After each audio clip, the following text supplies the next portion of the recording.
सैफ अली खान पर जानलेवा हमले के करीब 5 साल पहले सुशांत सिंह राजपूत की मौत ने पूरे देश को दहला दिया था। सुशांत की मौत संदिग्ध हालातों में हुई थी, जिसका रहस्य अब तक अनसुलझा है। दिवंगत एक्टर के केस की जांच सीबीआई सहित 5 अलग अलग एजेंसियों ने की थी, मगर अब तक साफ नहीं हो पाया है कि यह मर्डर था या कुछ और। सुशांत सिंह राजपूत केस की सैफ अली खान पर हमले से तुलना करें तो दोनों मामले में बड़ी समानताएं दिखती है। दोनों केस बॉलीवुड के बड़े स्टार से जुड़े हैं। दोनों मामलों में महाराष्ट्र की राजनीति खूब गरमाई है। पक्ष विपक्ष के नेताओं ने एक दूसरे पर कीचड़ उछाला है। दोनों केस में कई कंस्पिरेसी थ्योरी पैदा हुई है। दोनों मामलों में जांच एजेंसियों की खोजबीन पर सवाल उठे हैं। सैफ पर हमला जानलेवा था। वो किस्मत से घातक हमले में बाल बाल बचे।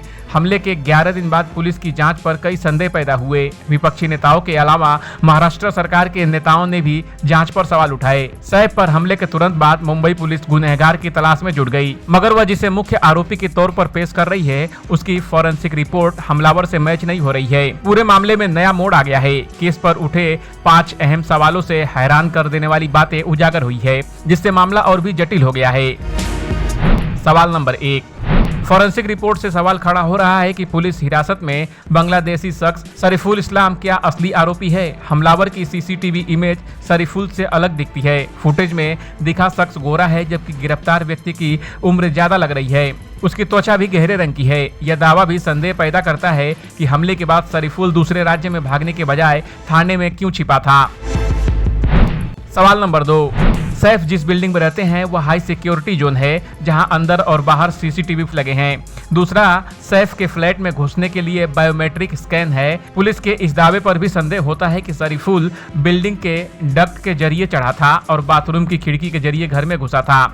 शरीफुल ने दावा किया था कि वह नहीं जानता था कि वह सैफ का घर है, फिर उसने क्यों 11वें फ्लोर में चढ़ना जरूरी समझा, जबकि वह नीचे वाले फ्लैट में भी घुस सकता था।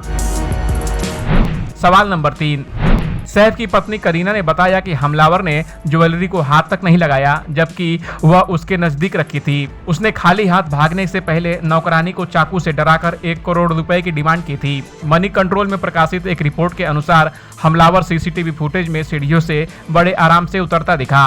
लोग हैरान हुए कि यह सिर्फ चोरी का मामला है या कहानी कुछ और है। सवाल नंबर 4, सैफ अली खान की नौकरानी ने शुरुआती पूछताछ में बताया कि हमलावर ने हेक्सो ब्लेड का इस्तेमाल किया था, लेकिन सैफ के जख्म चाकू के हमले के बताए गए। एक फॉरेंसिक एक्सपर्ट ने दावा किया कि सैफ की मेडिकल रिपोर्ट से लगता है कि उन पर तेज धार हथियार से हमला नहीं हुआ था। केस में अलग अलग तथ्यों ने हमले में इस्तेमाल हथियार को लेकर भ्रम पैदा कर दिया है।